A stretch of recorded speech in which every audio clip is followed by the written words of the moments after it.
Next question. I saw your TED Talk.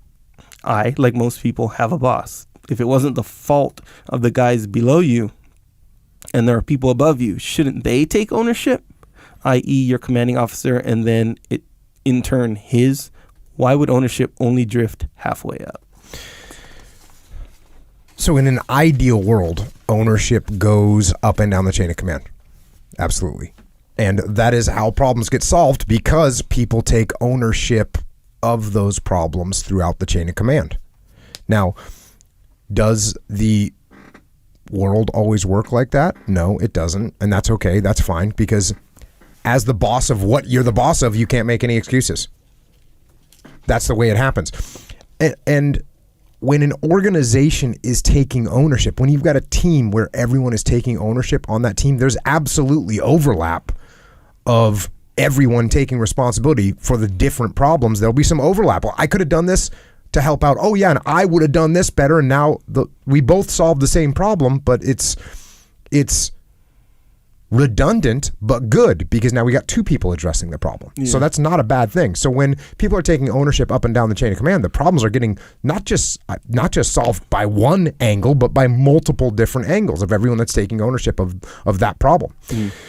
When the blue on blue happened, that I talk about extreme ownership, that was in the TED Talk, and I talk about this, like, my guys took ownership of what they did wrong as well. The guy that shot the Iraqi soldier, the radioman, took ownership of the fact that he didn't pass the word quick enough. The element leader took ownership of the fact that the Iraqis had gotten away from him. They all owned their little pieces. And of course, I owned it as well. And when I took ownership of everything, it wasn't like those guys then said, oh, okay, well, then I'm absolved and I don't have to change anything. No. Those guys still realized that they made some mistakes and some things that they needed to clean up. So I took ownership of the same thing they were taking ownership. And guess what? Then again, it was redundant that we were all trying to solve the problems. Now, this is the opposite. This doesn't happen. When you start blaming people, everyone makes excuses. That's just the way it works. So I think that's what you have to think about. So like I said, ideally, when a leader takes ownership, so do the people up and down the chain of command. They also take ownership of the problems. And if they do, that's great. And the leader can then monitor what those people up and down the chain of command do to fix the problem. And if they fix the problems, then that's great. That's the way it works. And if they don't fix the problems, then that's when the leader has to own it up and down the chain of command and still be responsible and take ownership of fixing the problem. So the other piece of this, I guess, is that's why extreme ownership works. It works because people that don't take ownership, again, up or down the chain of command, they will end up being overrun by the people that take ownership. It might not happen immediately, but eventually the people that make excuses will be overrun by the people that take ownership. That's the way it works. And by the way, and again, I talked about this in the TED Talk, when that whole thing happened and I took ownership of it, my boss then trusted me more, not less. And that's what happens. You end up increasing your trust. So take ownership.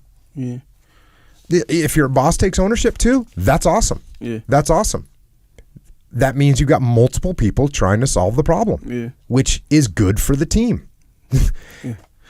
You guys get asked this a lot. For some reason, Leif gets asked this a lot, where it's a lot. Like almost every single time I see Leif in a question answering situation, they say, what do I do, or what happens when my boss isn't taking ownership? Or what do I do when my whatever isn't taking ownership? Yeah. The question is ultimately, what do I do when the other guy isn't taking ownership, right? And see how you're smiling right now, because it's like we all get asked that so all the time, obvious, Essentially, that's what this is. I mean, he's not in the scenario, so it's not, but and how you guys always say, it's like, the thing is, extreme ownership isn't about the other guy taking ownership or not taking ownership. It's about everything you can personally do to take ownership. That's it. It stops right there. Now, just like how you said, if everyone else is taking ownership, which will happen because it's kind of this weird contagious kind of thing. Yeah, and I don't want to throw it out there like, oh, if I take ownership, then everyone's automatically going to take ownership. That doesn't happen because there'll be people that don't. Yeah. There's some people that are not looking to take ownership. And again, those are the people that will eventually get overrun. Yes. Because who do you want working for you?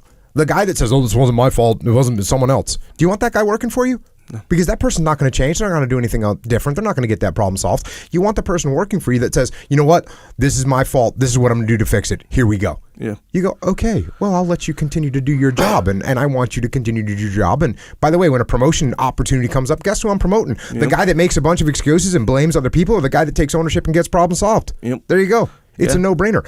And I think as people see that in an organization, the majority of people, now this I will say, the majority of people, they will also take ownership. Yeah. There will be a minority of people that go, oh, well, I'm going to slough off and I'm going to keep blaming other people. And in their minds, they think they look good, right? In my mind, when I go, well, it wasn't my fault, it was Echo's fault. I think I saved myself from the blame. What I really did was look like an excuse-making little baby. Yeah. And I don't want to promote me. Yeah. Because like, no, it wasn't my fault. Oh, the podcast didn't come out. It wasn't my fault. It was Echo's fault. Yeah. Well, really? Okay.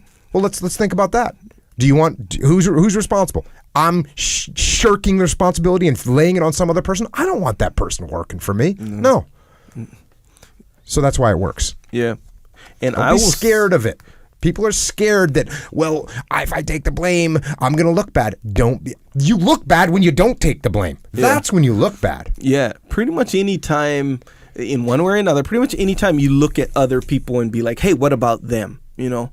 In this extreme ownership situation, it goes against the very nature of extreme ownership to ask like, hey, what about them? Why didn't they take responsibility? Yeah. Just like, I mean, back to the question, it's kind of like just to kind of get a handle on understanding what extreme ownership is. If you start to incorporate, hey, what about them? Hey, what about the higher ups? Why should the ownership stop at you? Well, here's the thing. It doesn't begin. It begins and stops at me. Mm-hmm. That's 100% of what it is. Now, other people, I mean, if I can step out of my own situation of extreme ownership and just kind of evaluate, other people, when they see you or feel you or see you taking ownership of stuff, I think it tends to be contagious. Like no, absolutely. That's what I just said. The majority of people, when you take ownership, when I take ownership of something, if I go, Echo, you know what, this is my fault that the podcast didn't come out, or whatever. This is my fault that we didn't get this done. Your tendency isn't to go, oh, cool, it's Jocko's fault. Yeah, I agree with you. No, you go, no, man, I should have done this or I should have done that. And now, once again, we're both trying to solve the problem.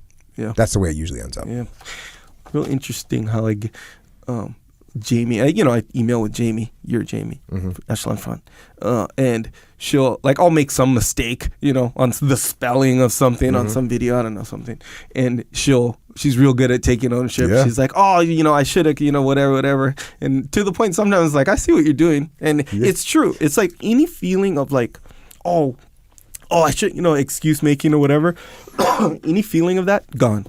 When someone is like, no, it's my fault. I should have caught that. Or what do you mean you should have caught that? I should have caught that. I made the video kind of thing. But man, it works. So it's real contagious, I think. Even people who are just naturally defensive, because people are different, I think over time they tend to be, when they kind of build this when everyone builds a reputation of not blaming, it's like they let that natural guard down and they tend, look, over time, even if they, at first, they don't want to. Check.